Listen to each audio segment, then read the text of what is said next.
Haven't you ever seen a translator when the person is talking, they will like pause. Why are they pausing? They should be streaming the interpretation. I have a friend of mine who's a professional translator in Spanish. And several times, he has the capability, and there's a difference between being able to speak the language and be able to translate. Translators can stream it as they hear it in their ear, they can stream it. But oftentimes, they have to stop. Why? Because their brain gets in the way, because what they just heard in Spanish, there is no English word for it.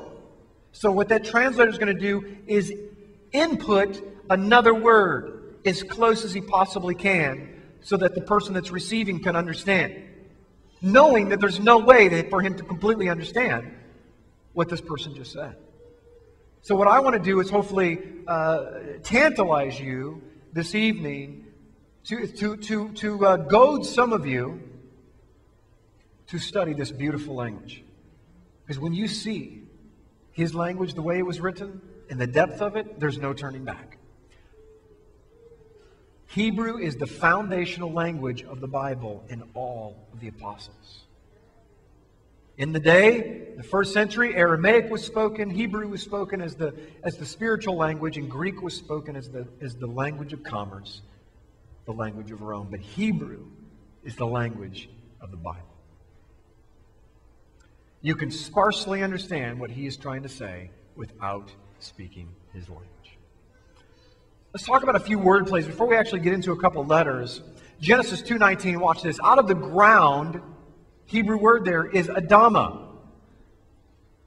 The Lord God formed every beast of the field and every bird of the air and brought them to Adam to see what he would call them. Whatever Adam called each living creature, that was his name. So instantly, in English, if I did not put that Hebrew word in there, you see no connection whatsoever, do you? You see ground and you see Adam. Where's the phonetic connection? There is none. But in the original Hebrew, we see something very intriguing. You don't even have to be smart. You can be a 5-year-old that speaks Hebrew, that reads Hebrew, and you're going to immediately see that there's a connection between two words. In verse 19 of chapter 2, you're going to see that ground and Adam are coming from the same root word. Adam and Adamah. Adam was formed from the ground. There's a connection. So we have a deeper connection because you have a root word that is similar. One comes from another.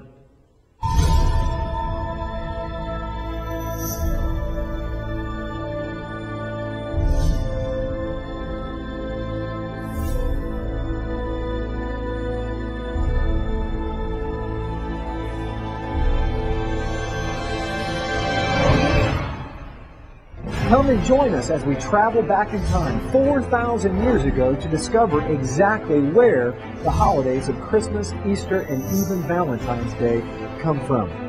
Why do we celebrate the birth of Jesus on December 25th? Whose birthday really is on December 25th? Where did we come up with December 25th? Where did the star on top of the Christmas tree come from? Where did the Christmas tree itself come from? Where did St. Nicholas come from? Are we sure that St. Nicholas even existed? Have you ever wondered where the famous phrase, ho, ho, ho, comes from? It comes from the late 1600s when they used to have plays, and before the devil would come on stage, he would announce himself by saying, ho, ho, ho. Did you know that original Santa's elves weren't little guys that made toys? They were Krampus demons that would punish the children if they weren't good for that year, while St. Nicholas would give them gifts if they were good. Who is the Easter Bunny? Where did we get Easter eggs from? Why do we celebrate Easter on the first Sunday after the vernal equinox? Did you know that Christmas was illegal in the United States until the mid-1800s? Can we celebrate these holidays according to the Bible? This is by far the most popular video on the internet on the history of Christmas and Easter. This video has changed hundreds of thousands of people's lives, and it will change your life too.